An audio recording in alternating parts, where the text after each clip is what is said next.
வணக்கம். முனைவர் கி. ராம் கணேஷ். இன்னைக்கு நாம் 8 தொகை நூல்களுள் ஒன்றான நற்றிணை என்ற அகநூலிலிருந்து 284வது பாடலை விளக்கத்தோட இந்த பதிவில் பார்க்க போகிறோம். முன்னதாக இந்த பாடல் எந்த திணையை சார்ந்தது அப்படின்னு நம்ம தெரிஞ்சுக்கலாம். நாம் பார்க்கக்கூடிய இந்த பாடல் பாலைத்திணையை சார்ந்தது. பாலைத்திணை அப்படிங்கிறது பிரிவை பற்றி பேசக்கூடியது. பெரும்பாலும் பாலை அப்படின்னாலே பிரிவு தான். இதனுடைய பாலை நிலம் எதுன்னு பார்த்தீங்கன்னா மணலும் மணல் சார்ந்த பகுதியும் பாலை நிலத்துக்குரிய நிலம்னு சொல்லுவாங்க. இதனுடைய உரிப்பொருள் அப்படின்னு சொல்லி பார்க்குறப்போ பிரிவு தான். அப்போது இந்த பாடல் எழுந்த சூழல் என்ன அப்படின்னு சொல்லி பார்த்தா, ஒரு தலைவன் பொருள் தேடுவதற்காக தன்னுடைய தலைவியை பிரிய நினைக்கிறான். அப்படிப்பட்ட சூழலில் அவனுடைய மனம் எப்படிப்பட்ட ஒரு துயரத்தை அடைஞ்சது அப்படிங்கிறத அந்த தலைவனே சொல்லக்கூடிய வகையில் தான் இந்த பாடல் அமைஞ்சிருக்கு. இந்த பாடலை எழுதிய புலவர் தேய்வுரி பழங்கயிற்றினார் என்ற பெயர் கொண்ட புலவர். இந்த புலவருடைய உண்மையான பேர் இது கிடையாது. இந்த பாடலில் வரக்கூடிய ஒரு அடி தேய்வுரி பழங்கயிறு போல அப்படின்னு ஊமை கையாளப்பட்டிருக்கிறது. அந்த வரி ரொம்பவுமே சிறப்பான வரி.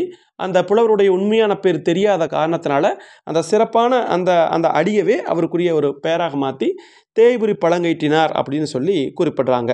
அப்போது இந்த பாடல் எழுந்த சூழல் நமக்கு என்னென்னு தெரிஞ்சிருச்சு. அதாவது ஒரு தலைவன் தலைவியை பிரிந்து பொருள் தேடுவதற்காக போக நினைக்கிறான். அப்போ அவனுடைய மனம் என்ன பாடுபடுது அப்படிங்கிறதான் இந்த பாடல். இந்த பாடல் எப்படி தொடங்குது அப்படின்னு பார்த்தா, புறம் தாழ்பு இருண்ட கூந்தல் போதின் நிறம் பெறும் ஈறுதல் பொழிந்த உண்கண் என்பதாக தொடங்கி மொத்தம் 11 அடிகளில் இந்த பாட்டு அமைஞ்சிருக்கு. இப்போ அந்த தலைவன் சொல்கிறான் பாருங்க, புறம் தாழ்பு இருண்ட கூந்தல். புறம் அப்படிங்கிறது பின்புறம், முதுகுப்புறம், அதை கூட சொல்லலாம் நம்ம. புறம் தாழ்பு இருண்ட கூந்தல். கூந்தல்னால் நமக்கு தெரியும் முடி. இருண்ட கூந்தல்னால் நல்ல கருகருன்னு இருக்கக்கூடிய கூந்தல். அதாவது தலைவியை தான் அந்த தலைமை இதில் சொல்கிறான். புறம் தாழ்பு இருண்ட கூந்தல், அதாவது முதுகலை நீண்டு தாழ்ந்து கிடக்கக்கூடிய கூந்தலை உடையவள் தலைவி. அவளுடைய கூந்தலை பற்றி சொல்கிறான். அடுத்து சொல்கிறான் பாருங்களேன், போதின் நிறம் பெறும் ஈர் இதழ் பொழிந்த உண்கண். அந்த தலைவியினுடைய கண்கள் எப்படி இருக்கும் தெரியுமா?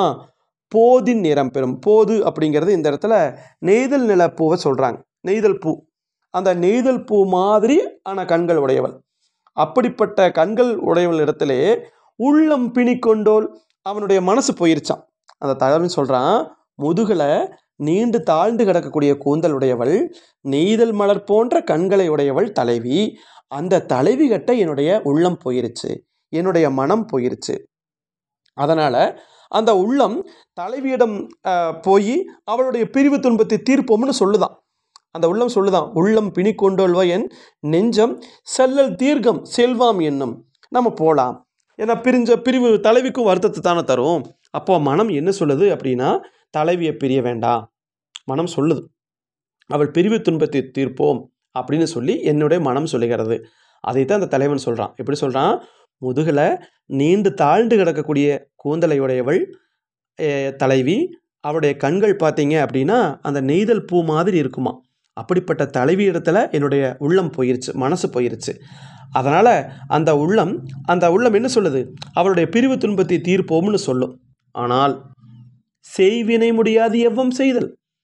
நம்ம வினை ரொம்ப முக்கியம் இல்லையா, வேலை ரொம்ப முக்கியம் இல்லையா? தலைவி பக்கத்திலேயே உட்கார்ந்துருந்தோம்னா அப்போது வாழ்க்கை எப்படி நடத்துறது? பொருளாதாரத்துக்கு என்ன பண்ணுறது? சாப்பாட்டுக்கு வழி வேணும் இல்லையா? அப்போ அந்த தலைவனுடைய மனசு இன்னொரு பக்கம் என்ன சொல்லுதுன்னா, செய்வினை முடியாது எவ்வம் செய்தல் எய்யாமையோடு இழிவு தலை தரும். அதனால் அவனுடைய அறிவு சொல்ல ஆரம்பிச்சிருச்சு அந்த மனசுக்கிட்ட. அறிவு தொடங்கிய வினையை செஞ்சு முடிக்காமல் நீ இடையிலேயே போனால் உனக்கு இகழ்ச்சி ஆயிரும், அசிங்கமாயிரும். அப்போது அது அறியாமையை தந்து நம்முடைய உறுதிப்பாட்டை குறிக்கும். அந்த உறுதிப்பாட்டையே குலைச்சிருது. அதனால் நெஞ்சமே, அது அவங்க சொல்கிறான், நெஞ்சமே நீ வீட்டுக்கு செல்ல விரையாதே. இந்த மாதிரி மாறுபாடு இருக்கக்கூடிய அந்த நெஞ்சத்திற்கும் அந்த அறிவுக்கும் இடையே என்னுடைய உடல் துன்புறும் அப்படிங்கிறான் தலைவன். அதான் சொல்கிறான், உறுதி தூங்கி அறிவே சிறிது நனி விரையல் என்னும் அப்படின்னு சொல்கிறான். அப்போ அந்த நேரத்தில் அந்த தலைவனுடைய மனம் என்ன பாடுபடுது அப்படிங்கிறதையும் அந்த தலைவன் சொல்கிறான். எப்படி தெரியுமா? ஆயிடை ஒளிரியேந்து மறுப்பின் களிறுமாறு பற்றிய, களிறுனா ஆண் யானை, நல்ல தந்தங்களுடைய கொம்புகளுடைய யானை, கொம்பு தந்தம் எல்லாம் ஒன்று தான். அந்த ஆண் யானைகளுக்கு இடையில் தேய்வுரி பழங்கயிறு போல 2 ஆண் யானைகள் அந்த 2 ஆண் யானைகளுக்கு இடையில ஒரு நல்ல பழைய கயிறு, நல்லா பழைய கயிறை வச்சு இழுத்தா என்ன ஆகும்? அது அந்து விழுகும் இல்லையா? அந்த மாதிரி வீவதுகொள் என் வருந்தி உடம்பே.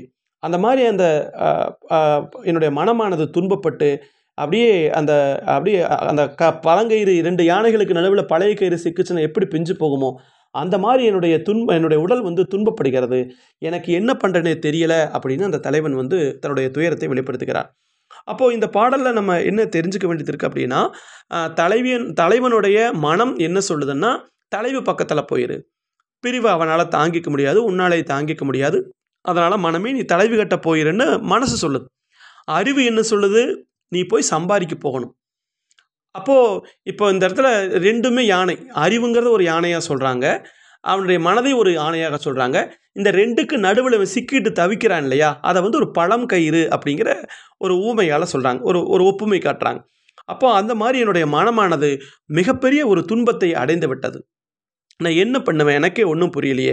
அப்போ அந்த 2 யானைகள் அந்த உணர்ச்சி பார்த்தீங்கன்னா, உணர்ச்சி, அறிவு இந்த 2க்கும் இடையில அந்த பழங்கயிறு தான் தலைவனுடைய உடல் அப்படின்னு சொல்றாங்க.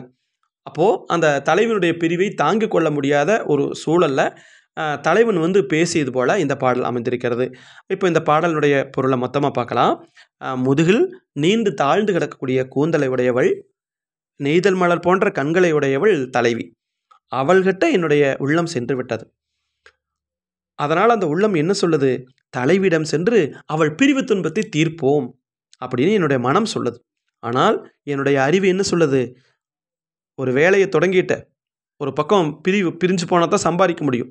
அந்த வினைய முடிக்காம, அந்த வேலைய முடிக்காம திரும்பி வந்தா அது உனக்கு இழிவு, அசிங்கம். அப்போ அது வந்து அது வந்து என்னுடைய என்னுடைய மனச வந்து துன்புறுத்துது. அதனால நெஞ்சமே நீ வீட்டுக்கு செல்ல விரையாதே. அதனால அந்த அறிவு சொல்லுது. போகாத மனசே நீ வந்து வீட்டுக்கு போக நினைக்காத. இந்த மாரி இந்த மாறுபாடு கொண்ட நெஞ்சம் அறிவு. இந்த ஒரு பக்கம் அறிவு ஒரு மாரி சொல்லுது, மனசு ஒரு பாகம் சொல்லுது. இந்த 2க்கு இடையில என்னுடைய உடல் சிக்கிக்கிட்டு சின்னாமண்ணப்படுது.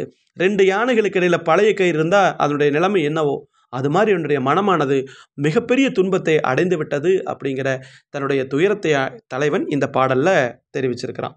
அதுதான் இந்த பாடல். அப்போ பொருள் தேடுவதற்காக அந்த தலைவன் செல்கிறான். அப்ப அவனுடைய மனமும், அறிவும் அவனுக்கு என்ன சொல்லுது? அவனால எப்படி பிரிவு தாங்கிக்க முடியல? அவன் என்னென்ன கஷ்டப்படுறான்? அப்படிங்கிறத இந்த பாடல் வந்து சொல்லியிருக்கிறது. அதில அந்த தேய்வுரி பழங்கயிறு அப்படிங்கிறது சிறப்பான உவமை. அந்த உவமையினாலேயே அந்த புலவர் பெயரும் வைக்கப்பட்டு விட்டது. ஏன்னா புலவர் பாடல் எழுதிட்டு அவர் பெயரை குறிப்பிடாம போயிருக்கிறார். அதனால அதே பெயரை உரையாசிரியர்கள் வைத்து விட்டார்கள். இப்படியாக அமைந்தது தான் இந்த பாடல். ரொம்பவுமே ஒரு சிறப்பான ஒரு பாடல். மிக்க நன்றி. மீண்டும் நாம இன்னொரு பதிவுல சந்திக்கலாம். வேறு ஏதாவது சந்தேகம், விளக்கம் தேவை அப்படின்னா நீங்க குறிப்பிடுங்க கமெண்ட் பகுதியில. மிக்க நன்றி. வேறு ஏதாவது சந்தேகங்கள் இருந்தாலும் நீங்க குறிப்பிடலாம். நன்றி.